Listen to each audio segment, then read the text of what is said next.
Part 1. I still remember the exact moment I realized something was wrong. The room was too quiet, too perfectly staged. Later had just died down after dinner, and everyone was gathered in the living room, sipping tea, exchanging polite smiles.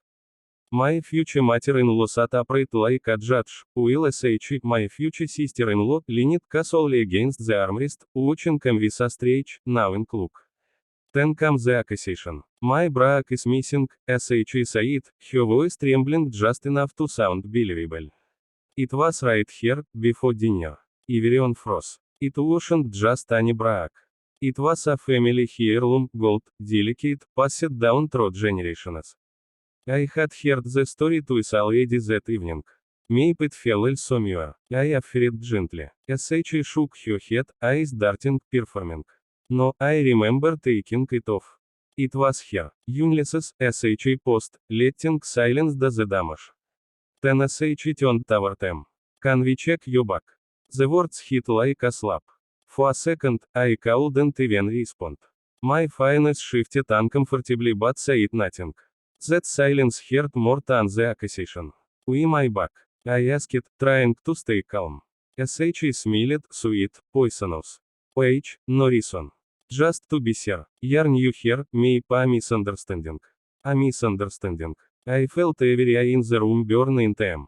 Refusing would make him look guilty. Agreeing meant playing her game. So I nodded. Go ahead. Didn't hesitate. Too fast. Too eager. Reached for my back like already knew what would find. And then, oh of course, there it was. The bra. Right inside the inner pocket. A collective gasp filled the room. My heart dropped, not because I was shocked, but because I wasn't. Not really. Something in them had sensed it from the beginning. The way watched them. The way smiled. You see, whispered, almost triumphantly. I didn't want to believe it. I looked at her then, really looked. And in that moment, I understood everything. This wasn't about a bra. This was a test, a trap, a declaration of war. And thought had already won. But what didn't know was that I had seen her slip it into my back. I had just chosen not to stop her. Not yet. Because some listeners, a better thought at the perfect moment. I took a slow breath, forcing my expression into something softer, almost ashamed. I don't understand how it got there, I said quietly. Tilted her head, satisfied. Maybe you should explain that to the family. Page, I would. Just not the way expected. And as the room filled with whispers and judgment, I made a silent promise. If wanted a performance, I would drive her one shot never forget. Part 2. The next morning, I arrived early. Earlier than anyone expected.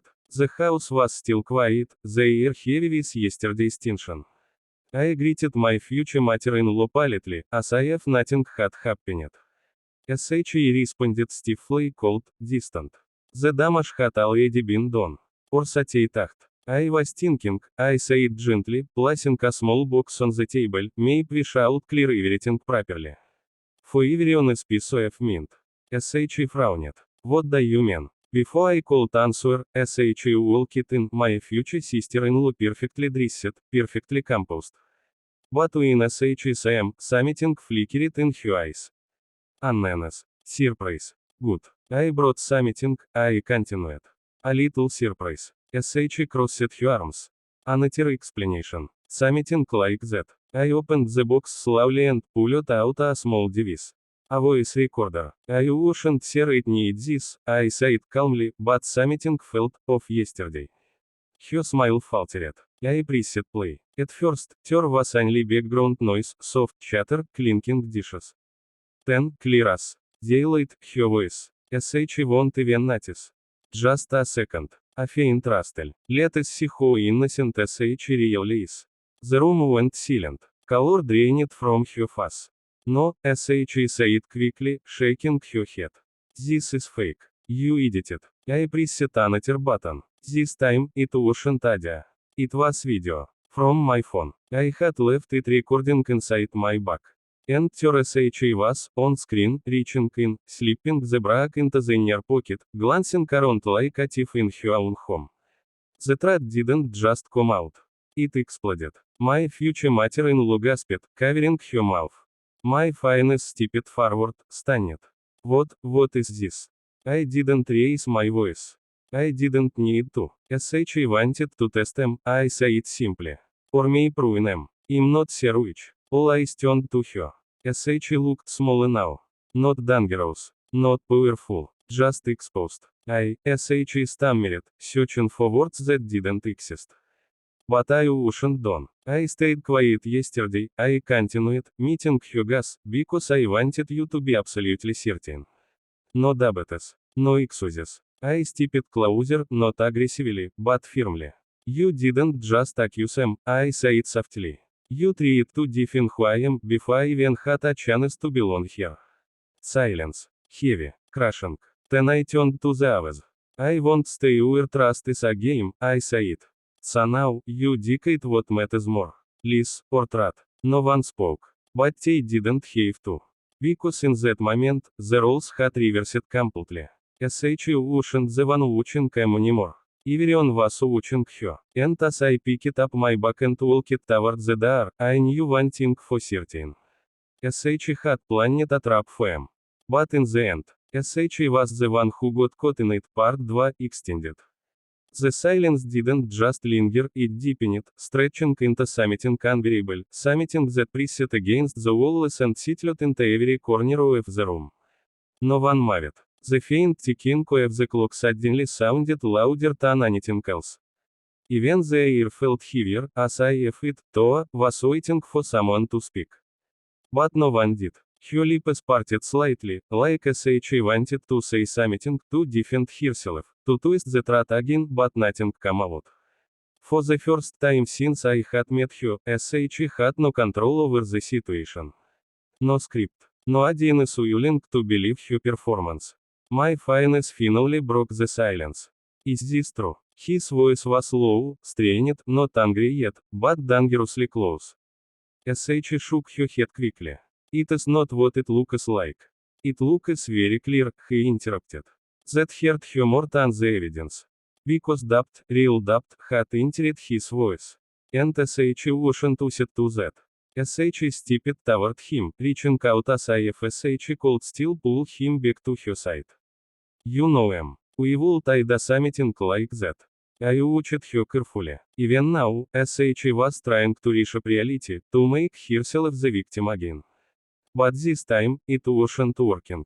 Maybe you should answer that yourself, I said calmly. SHA turned to him sharply, her eyes flashing. For a moment, I saw the real her, the anger, the bitternesses, the need to win at any cost. You set this up, SHA snapped. You planned this whole thing to make him look bad. I almost smiled. That is interesting, I replied. Because yesterday, you were very sure I was the one who planned something. Her jaw tightened. The truth had a way of cornering people, especially those who weren't used to facing it. My future mother-in-law slowly lowered herself into a chair, her hand trembling slightly. We, SHA whispered, more to herself than to anyone else. We would you do this? That question hung in the air longer than anything else. And this time, even SHA couldn't avoid it. SHA started, but her voice cracked. SHA swallowed hard, glancing around the room as if searching for an escape. There wasn't one. Because for honest, no one was on her side. Not even silence. I just, SHA tried again, weaker now. I wanted to see what kind of person SHA is. I let out a soft breath. No, I said quietly. You already decided that before you met him. Her eyes flickered. And that was the truth SHA couldn't deny. From the very beginning, I had felt it, the subtle comments, the polite smiles that didn't reach her eyes, the way SHA would correct them over the smallest things, as if testing my limits. This was just the final stage. I don't like strangers coming into our family and acting perfect, SHA said suddenly, her voice gaining a defensive edge. People pretend. I wanted to see the real her. And what did you see? I asked. SHA hesitated. Because now, there was only one honest answer. Someone you treated to from, my finest said quietly.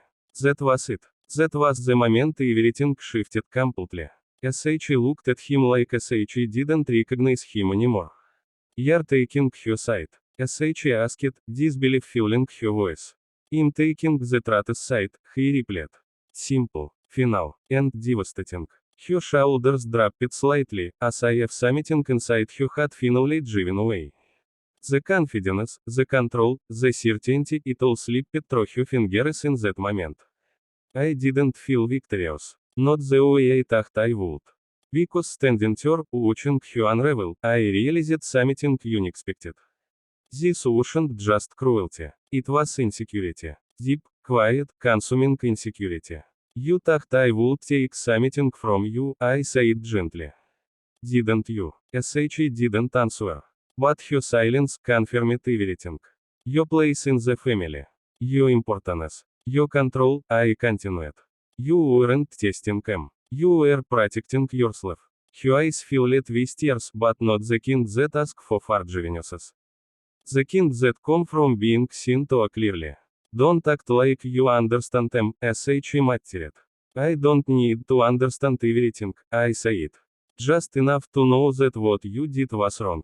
Again, silence. But this time, it wasn't heavy.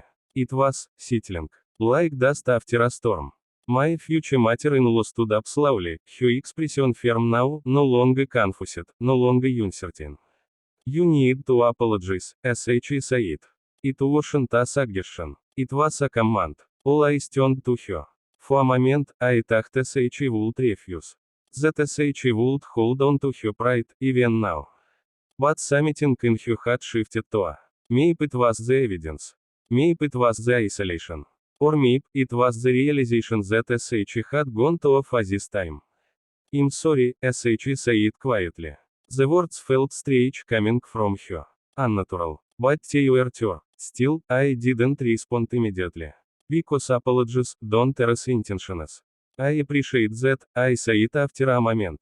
But this isn't something small. SH nodded faintly, her gaze dropping to the floor. I know, another pause. And then, I made my decision. I meant what I said, I continued. I won't stay in a place where trust can be broken like this.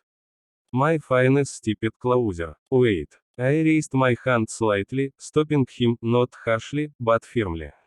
This isn't about living forever, I said. It is about understanding what kind of space I'm stepping into. I looked around the room. At the woman who had doubted him. At the man who had hesitated. At the one who had tried to destroy him. I need to know that this won't happen again, I said. Not just in words, but in actions. No one argued. Because they couldn't. Trust, honest shaking, doesn't rebuild itself instantly. It takes time. And, chase. My finest nodded slowly. You're right. That mattered. More than anything else in that moment. I picked up my bag, feeling its familiar weight in my hand, but this time, it carried something different. Not suspicion, not fear, control. As I walked toward the door, I paused for just a second. Then I turned back, not to confront, not to accuse, but to make one thing clear. I didn't come here to fight, I said. I come here to belong. My eyes met hers one last time. But I won't beg for a place that should be driven with respect. And with that, I stepped outside. The door closed softly behind them. But the impact of what had happened inside would echo for a long time. Because sometimes, the strongest move isn't proving you're right. It is showing that you're not afraid to walk away. And in that moment, they all understood something they hadn't before. I wasn't someone they could break. I was someone they would have to choose carefully.